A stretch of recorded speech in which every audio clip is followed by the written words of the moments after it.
Gosto muito do que estás a ouvir. A propósito, desculpa lá estar a interromper, mas já és cliente Iberdrola? Como não? Então tens de ouvir antes isto. Quem fica na Iberdrola ganha mais. Descontos, vantagens, ofertas e só por aderir ganha 100 euros. Se a poupança e a energia verde também são música para os teus ouvidos, liga 800 500 500. Iberdrola. Horas.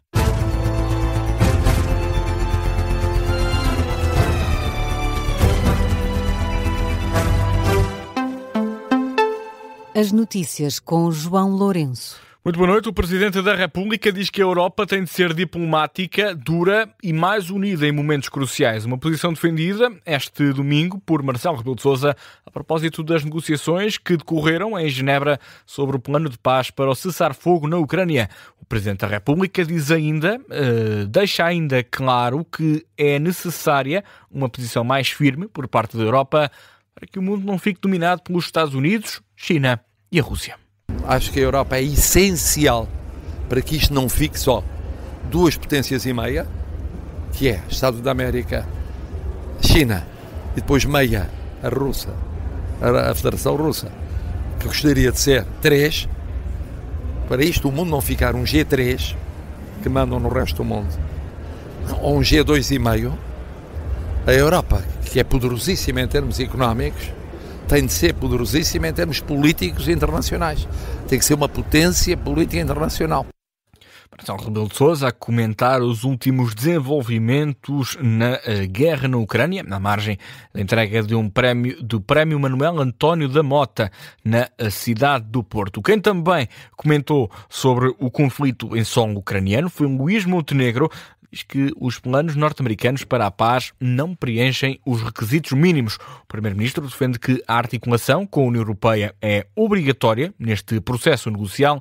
Luís Montenegro pede mais velocidade em todas as negociações para alcançar a paz na Ucrânia, mas deixa a ressalva de que o plano da administração Trump não é o caminho certo. A meu ver, não preenche aqueles que são os requisitos mínimos que salvaguardam uma paz justa e duradoura para a Ucrânia, enquadrada também no objeto de termos um horizonte de segurança na Europa e, portanto, diria que, como também já foi afirmado, é uma base, mas é uma base que é ainda muito insuficiente para aquilo que são os objetivos europeus. Luís Montenegro em declarações aos jornalistas em Luanda. Como referi agora, o Primeiro-Ministro está em solo angolano. Cerca de meia centena de chefes de Estado e de Governo africanos e europeus participam esta segunda-feira e terça-feira na Cimeira União Europeia-África. Este evento é o 7º entre os dois blocos e assinala 25 anos da parceria. Vai ser co-presidido pelo Presidente do Conselho Europeu, o ex-Primeiro-Ministro português António Costa, e pelo Presidente angolano João Lourenço. O Primeiro-Ministro português Luís Montenegro, como já ouvimos, já está em Luanda. Quem também está confirmado nesta cimeira é o Presidente francês Emmanuel Macron e também o líder do Governo espanhol Pedro Sánchez. A cimeira vai centrar-se em temas como acelerar o progresso em áreas como a paz, a segurança, integração económica, comércio e também o investimento. Viramos agora atenções para os debates presidenciais, a saúde e o pacote laboral do Governo. Foram os dois temas em destaque na noite deste domingo, num frente a frente entre Catarina Martins e Henrique Gouveia Melo. Começamos pela saúde, onde a candidata, apoiada pelo Bloco de Esquerda, criticou o investimento nos privados e diz que tem recebido muito dinheiro e feito pouco. O que eu proponho, sobretudo, é que possamos olhar para as questões que temos hoje de outra forma, reinventar. Não vale a pena defender o que tivemos, também não vale a pena defender que é dar dinheiro aos privados, porque eles têm ficado com muito dinheiro e não têm feito nada de jeito. Portanto, precisamos, seguramente, é de olhar para o problema de outra forma e é isso que eu me proponho fazer. Quanto ao almirante Henrique Gouveia Melo, defende um modelo híbrido entre o público e o privado na saúde. Qual é o destino que nós queremos para o Serviço Nacional de Saúde? Isso não está claro nesta governação. E o Presidente pode ajudar a esclarecer isso, porque isso é muito importante para se perceber se quer um modelo em que o Estado, e eu defendo esse modelo, em que o Estado tem um papel essencial, até porque é um elevador social importante na sociedade, ou se quer um modelo mais híbrido, com mais espaço para a medicina privada. E o senhor o que é que defende? Eu acabei de dizer que... Mais híbrido? Eu acho que o modelo é híbrido, mas o Estado tem que garantir um SNS público de qualidade. No frente a frente, onde a defesa também foi tema em destaque, o pacote laboral do governo também surgiu na troca de argumentos. Catarina Martins diz que se opõe totalmente e alerta ainda para que o que acredita serem perigos da proposta do Executivo.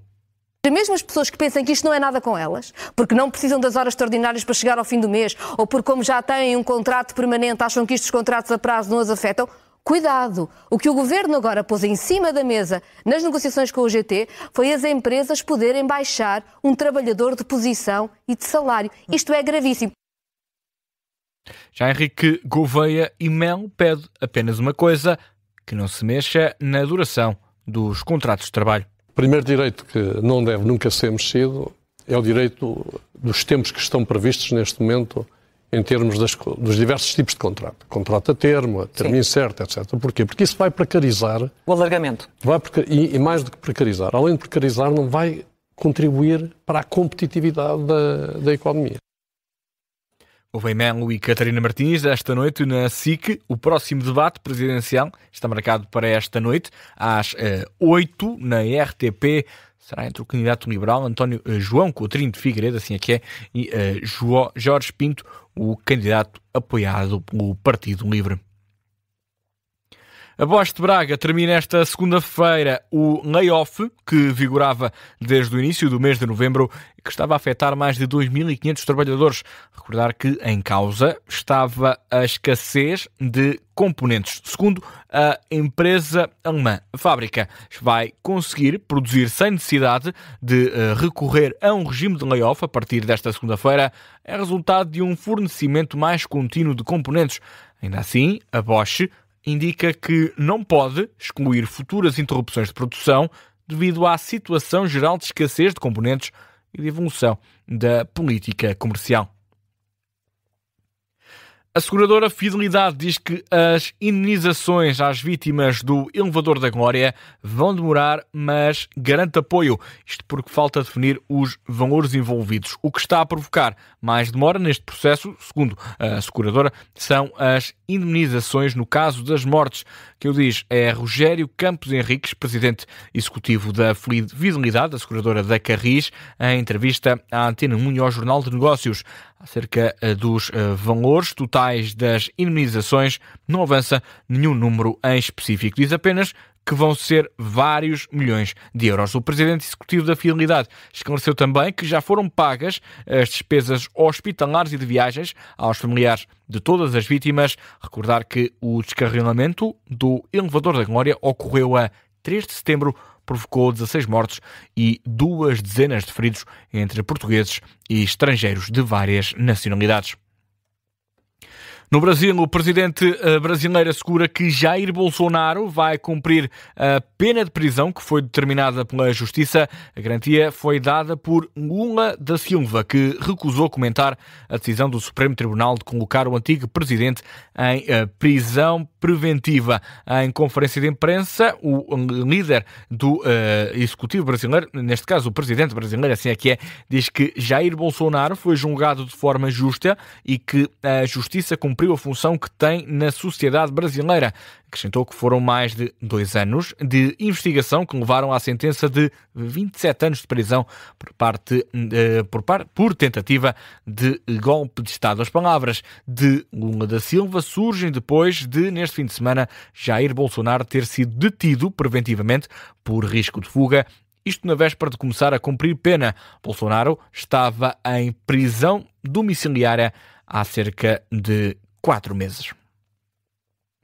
E terminamos este noticiário no futebol porque este domingo terminou mais uma eliminatória da Taça de Portugal, a 4ª desta temporada, e há, como sempre, tombas gigantes. Neste caso, 3 surpresas. Nesta prova rainha, a Associação Desportiva de Faf, Caldas Sport Clube e o Atlético Clube de Vila Mié seguem em frente depois de terem eliminado os adversários de escalões superiores. Vamos ao último jogo deste domingo, neste caso ao Caldas 6, Tondela 5. por desempate por pontapés de penalti. O jogo no tempo regulamentar no estádio João Cardoso terminou num empate a 0. Ora, a equipa da Liga 3 conseguiu vencer o Tondela por 6-5 já no derradeiro pontapé de penalti. Já um pouco mais cedo, o Villamian recebeu e venceu, já nos últimos minutos do tempo regulamentar, o Leixões da 2ª Divisão por 2-1. Por fim, o FAF também venceu, e ainda também nos descontos, por 2-1 o Aroca da 1ª Divisão. Em outros resultados desta noite, o Braga venceu na Pedreira o Nacional da Madeira por 4-2. Segue em frente para a próxima fase da Prova Rainha, que tem sorteio agendado já para esta terça-feira. Um sorteio que vai ditar o futuro das equipas na 5ª e 6ª eliminatória da Taça de Portugal. Vamos a fazer um balanço de toda esta Prova Rainha, mais logo ao início da manhã no Vamos à Bola. Ponto final neste noticiário das 3 da manhã. O meu nome é João Lourenço. Regresso dentro de 20 minutos para a síntese informativa.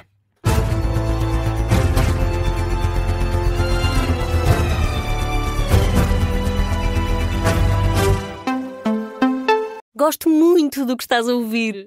A propósito, desculpa lá estar a interromper, mas já és cliente Iberdrola?